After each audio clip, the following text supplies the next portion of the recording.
everyone, thanks for stopping by the Standards Weekly Check-In. I'm Colin, behind the camera you got Heavy Metal Dylan. What's up? Today we're going to get into some staff picks, flip through some new arrivals and recently priced records. As always, see anything you like, you can hit the DMs on Instagram, give the shop a ring, or just cruise by. We're open 11 to 8, 7 days a week. I see the stack, I see the vision. You need to tell me what's going on with your picks this week. In my personal life right now? Yes. I know the last couple of weeks I've been listening to a lot of jazz fusion, a lot of drumming style, like a lot of jazz drumming records. Right. The last couple of days, I've just been hitting some good old Youth Crew hardcore. Judge, Turning Point, and Gorilla Biscuit start today. Or you want to call it Youth Crew, or you want to call it just New York hardcore, realistically? I mean, it's, I guess GB and Judge are like proper Youth Crew. I mean, that's like as on the nose as you can get as far as like genuinely being part of that group. But stylistically, yeah, I think it's fair to say. Yeah. I know what you're talking about, though. The Judge is a little maybe too heavy. Yeah. Maybe the Turning Point's a little too emotional. Yeah. They're somehow all Youth Crew and non-Youth Crew, depending on how you look at it. Yeah, but just amazing records. I don't know what made me just go back for some reason. Yeah. It just happens every now and then, kind of like when you just go back into like thrash metal or like whatever. Yeah. But just like, damn it. Yeah, no. They're so good. It makes me so mad. Strange batch of just like 5 years of hardcore that I just cannot get out of my brain, no matter how much goes by. You know that GB 7-inch sold for $6,500 on Discogs recently. God. The Warzone B-side label. Oh man, really? Yeah, it's like a misprint. I think there's like 60 copies or something, but like 65? Damn. yes, more than my first 3 cars combined. It was just funny because Discogs Instagram, they're like, here's the most expensive records we sold this month. Yeah. And one of them is a Gorilla Biscuit 7-inch next to, rare funk and soul 45s and, records you're used to seeing. We got a huge jazz collection in, and I've been dabbling big time. I'll get you something straight here. This is, the cover's wrecked. A lot of these covers you're going to see are pretty good wrecked. But the vinyl is clean. It's what I call working man's jazz, the right pressing and all that. I think that's a mono, Prestige. Anywho, yeah, Deep Groove mono with the RVG and the dead wax. Come on now. Yeah, that's a really great record. I don't know if I've ever sat down with that one specifically, but if you want like a jazzy jazz record that's like, I think it's hard bop because it's like super fast. Sounds very coked up. You want a good coked up jazz record? There you go. And if you want something that's a little more out there, arguably not jazz, but just a sign of how exciting that early 70s scene was. This is a really nice record. Again, messed up cover, nice vinyl, really nice vinyl, if I'm being honest. And hey Dylan, yes. Look, you got your man Billy Cobham on the drums. Oh. Yeah, this whole lineup is nuts. Ron Carter goes hard. Just some legendary names here. So yeah, if you want a couple recs, mid-tier recommendations from the jazz batch we got. I got 2 of them for you, depending on which fork in the road you want to go. Going to go far out, or you want to go something you can play around people who are like, I like jazz. Straight laced jazz. Yeah. Yeah. A little bit far out. Okay. Far out, straight laced. All right. At some point, to the uninitiated, it sounds like jazz. Yeah. Jazz that sounds like jazz. Yeah. Let's look through some records, huh? All right. We're knee deep in Fantasy February. What'd you watch? Nonsense. Nice. I watched Krull. Okay, Krull with yeah, a K.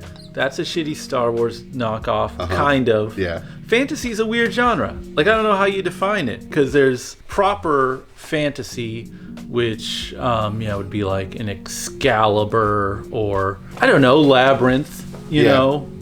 There's whimsy to it and all that. And then you have like the kind of darker side, which is like Sword and Sandal. Mm-hmm. It can be kind of grimy. And actually, that's what will pop up on screen, the 2 recommendations when we were asking last week for Rex. Conan and Red Sonja people are saying, which those are, proper canon fantasy films.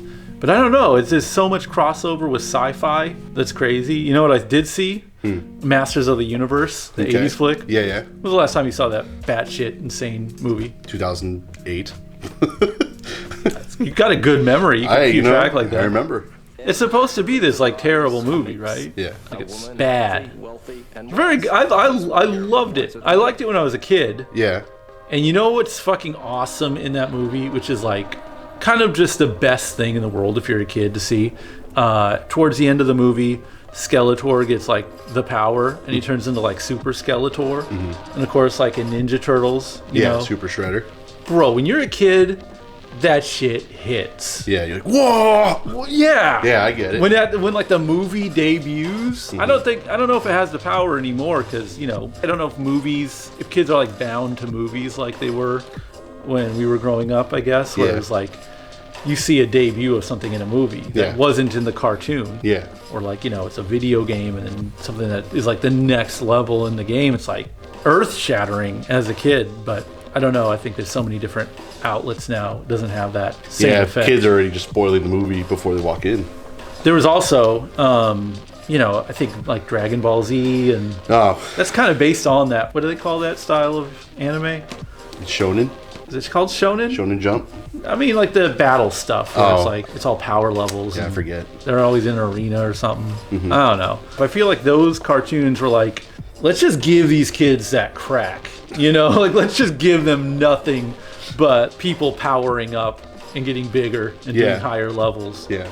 But I guess it's just weird to me. I can't get into those cartoons because it's like I knew Shredder before I went into Teenage Mutant Ninja Turtles. I was like, that's the hardest dude in the world. So then when he gets super, I'm like, oh shit. Yeah. Those animes, it's like... Well, in the movies, they get bigger too. They get bigger than what you see in the show. Oh, yeah? Yeah, they're like, oh shit, he's going Super Saiyan 8. I've never seen that before. What the hell? It's like that. I guess I see the appeal. But it's just like, you know, you already got the 7 before. Yeah. How much bigger can you get? I don't know. Maybe it also just loses. Maybe it just like hit me too late. I'd like to, because again, that is undeniably the coolest thing when a character gets bigger. Yeah. Yeah, I get it. Pre-existing or stronger. Character. Yeah, than they've ever been before. So cool. Yeah, Super Shredder was sick. Power Rangers had that. Yeah. They cracked the code. The Power Rangers movie had the Green Ranger, right? Wasn't that his introduction? No, I think you get the White Ranger. Yeah, that's it. Yeah. That was something. Again, it wasn't like getting bigger, but it was like new enough. That was probably the last time that gimmick worked properly in cinema. That's all we got for today's vid. Thanks for watching, everyone. I'm still leaving the comments open. I want your recommendations for fantasy films.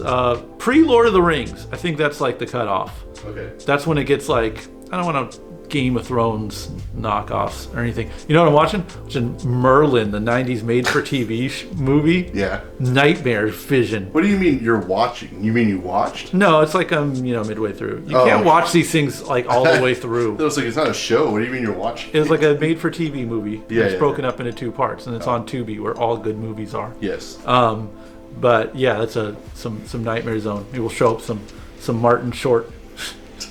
He plays like a goblin. He plays Frack of frickin' Frack fame. That's sick. Yeah. Anyways, if you have any garbage fantasy movies you'd like to recommend, I want to go digging in the trash. Hit me in the comment section. Any other questions you want to have answered on next week's video, YouTube comment section. We'll see you next time. Thanks for watching. Peace.